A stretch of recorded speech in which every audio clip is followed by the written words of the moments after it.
Okay, now let's talk about prop design. Okay, again, prop design mentioned in the reading, so I don't feel the need at all to define what is a prop. Obviously, all of you guys know already what a prop is. Prop design is really significant in the films of Wes Anderson because he really uses props as a way of creating authenticity. What is this need? What is this desire for authenticity? Well, the need for authenticity is to demonstrate once again the theme of nostalgia for the past, right? All of Wes Anderson's characters are always traumatized in some way. They're always stuck in the past of their wounds. They're always stuck there in some way. And the prop design very much conveys this, okay? I would say that maybe this is one of the areas that Wes Anderson really excels. He goes to really great lengths in managing prop design even before the film begins, right? Like in the pre-production phase, he spends a lot of time working on prop design. He has a great team that works with him for prop design so that this theme of nostalgia can be conveyed. And we should see these props as being sort of cute elements.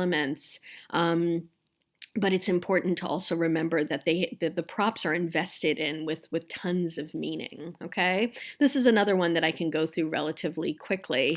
Give me just 1 second here, and I'll start the slideshow. Here we have this wonderful use of prop design. This is a still from early on in the film when the narrator, I think the narrator is Alec Baldwin. When Alec Baldwin is sort of narrating Richie's, failed attempts at being an artist, right?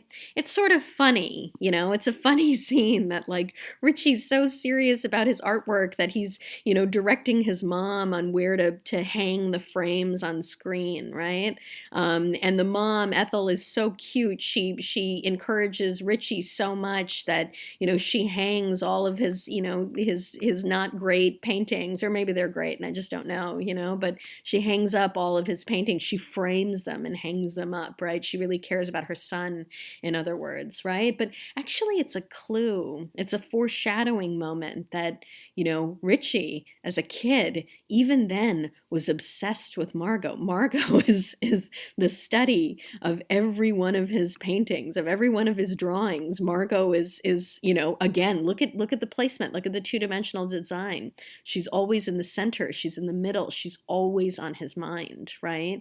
Even there as a child. And we see maybe a better image here that it's taking up even space in this room now. It's taking up all of this space. This obsession with Margot is taking up space in the family home. It's taking up space in Richie's mind. As an adult, we come back, right? Richie is an adult here. The next image will show Richie kind of, adjusting the placement of this painting and in the frame or whatever it is that it's leaning against. Here we see him adjusting it. And now suddenly it has so much more meaning, right? Now suddenly the painting of Margot is like Margot as an adult. In the past, it was like, oh, Margot is this cute kid. Now it's Margot as an adult and she looks sad. She's still in that same outfit from the past. So she's stuck in the past. She's stuck in that costuming of childhood, but she's sad. And now the fact that she's alone in each of these paintings means something else, right? That Margot is alone. Richie adjusting it, it means something. We know that Richie is obsessed with Margot, right? Here he is sort of, gently caressing this painting of Margot the way he wishes that he could, have intimacy with Margot. Okay, this is a brilliant use of prop design to express, to foreshadow, but then also to express the impossibility of this love in the family, right? Other things to pay attention to in prop design is what I was talking about: nostalgia, authenticity.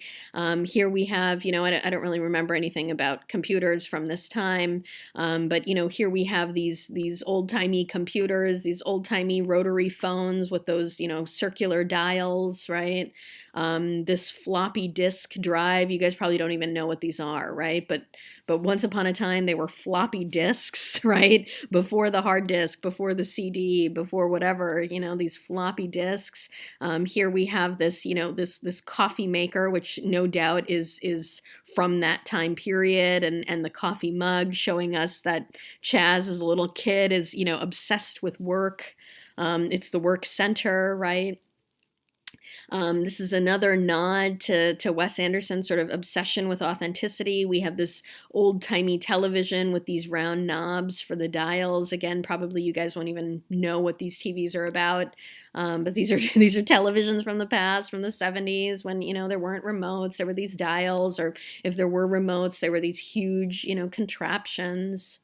Here we have the use of, God, that image is so blurry. I'm so sorry, you guys. But here we have the use of, the library's card catalog, right? That once upon a time when you checked out a book, before computers, you had to fill out this little card, right? Again, giving us this sense of the 1970s. There are also narrative applications of props. It's not just for authenticity, but sometimes the prop functions as a kind of important stand-in for narrative developments, or the prop can be used as a kind of narrative proof or narrative stitch, right? In this case, here's Royal eating the cheeseburger, right? Royal has lied and said that he's had stomach cancer. I don't know why he would have lied and said it's stomach cancer. First of all, stomach cancer is incredibly rare in the United States. On top of it, it's an extremely painful disease. My father's mother died of stomach cancer. It's an incredibly painful disease. And Ethel's fiance makes the very sort of wise observation that here's Royal stuffing his mouth every day with cheeseburgers, right? And therefore, he must not be actually sick, right? So in this case, it's the prop. It's the prop of the cheeseburger that pushes us to the next stage of narrative, to the next act, right? Of discovering that Royal has actually fooled the family into believing that he's sick. Here's another narrative application, okay? In this case, Raleigh has just seen a PI, a private investigator, and found out about Margot's secret past, Margot's many, many lovers, right? And she hides everything. Margot is so secretive in her life. She hides everything. Here, he uses it's the smoking cigarette, it's the smoking gun, right? That proof, in other words, that Margot has this secret life, that Margot has secrets, and she's cheating on him. When he asks her, can I have a cigarette? Can I have a lighter? Right? That Margot is forced to admit that she is leading this double life. Okay. Some of the props are used to foreshadow things that will happen in the third act at the later stage of the film. In this case, Richie goes to visit Eli. Eli is totally high, right, on drugs. He's high on this fantastic mescaline trip, right? But the mescaline trip will become dangerous at the end of the movie. And the painting tells us everything, right? The painting foretells his bad drug trip. Now look at these crazy dudes on these dirt bikes, right? These crazy dudes with these painted faces who are shirtless, whatever. That's what's going to happen to Eli in the end of the movie, right? We already know about that Eli will crash his car. He will metaphorically and literally crash his car into the mansion of the family, into the Tenenbaum mansion. It's his last attempt of trying to be a part of the family. In this case, the bad mescaline trip is foreshadowed by the painting, by the prop in his apartment. Okay, sometimes the prop design reveals for us the kind of severe dysfunction of the Royal Tenenbaum family. Okay, so there's this book here. The only reason I included it is that there's this book here that says Accounting for Everything. This is the book that the fiance has written, right? Here we understand the need to be accounting for everything, the need to be sort of obsessed with the past. Why is it? Because the present is filled with trauma. The present is filled with dysfunction. Okay, here we have Royal, the father, yelling at Chaz, the son. And where are they? What are they surrounded by? They're surrounded by props of the past. This is like a fantastic game closet, right? I used to love board games when I was a kid. This is like every single board game possible if you grew up in the 70s or the 80s. Every single board game possible is here, right? Operation is here, risk is here, everything is here, right? All of these board games are showing us this kind of need for Chaz to escape in the past, need for this second childhood because of the trauma of the past from Royal and the trauma in the present day of Royal, okay? This is another example of, Richie having this impossible love. Of course he's going to want to escape into a second childhood, escape into the past. The past is demonstrated by this ridiculous little tent that he's in, right? The tent has a picture of the family from the past. It has rockets and the moon. It's all about escape, travel, right? It also has all of his trophies in it. It's this past when he was celebrated, right? When he was a kid, he was a really successful tennis player, but when he became an adult, he had all of these failures, the quote unquote meltdown that he had, right? So here we see the need to escape from the present, the need to escape into the past because of the trauma, because of the failures, the impossible love of the present. Okay. Now, sometimes prop design is used in a problematic way. I have so many examples here of prop design used in this kind of problematic and racist way, right? So, Ethel falls in love with this black man, right? The racialization of Henry's otherness, of her fiance's otherness, cannot be underestimated here, He fits into her anthropological sort of obsession with other cultures, right? Here she is surrounded by these images of what looks to be indigenous men, Native American men mainly.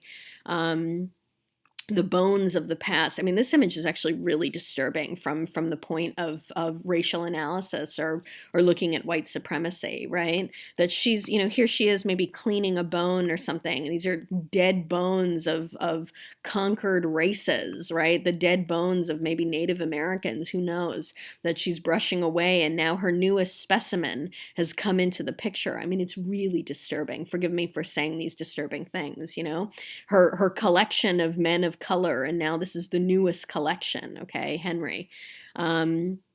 Wes Anderson loves to collect racial minorities, this kind of white supremacist fetish, this nostalgia from a white supremacist past, maybe a colonial past, right? He thinks Indian people are so funny, okay? So here he has this Indian driver. He has the Indian character of Pagoda. Pagoda, by the way, I mean, what like weird made up name is that? A pagoda is maybe this architectural element of other Asian design that's been misracialized, misidentified onto this Indian person. We don't have pagodas in India, right? It's not an Indian name in any sort of way, okay? So this kind of, people of color being used as props, in other words, okay? Here's this Japanese woman. I mean, yeah, it's convenient that the Japanese embassy happens to be right next door, but it's like, oh, look how funny she is, this Japanese woman, right? I'm pretty sure that, ambassadors are going to be dressed in Western clothing. I mean, I'm sorry to say that's the state of affairs in our world, but because he wanted to use her as a funny little prop, he's put her in this native costume, this ethnic clothing. Here we have, of course, how convenient that the bad guys happen to be Arab, right? The drug dealers, the bad guys who are bringing down Eli, all happen to be Arab. What a convenient piece of like post 9/11 racism to fit into the collection of people of color as props, right? I'll stop here. We'll get into the next lecture, which is going to be on costuming.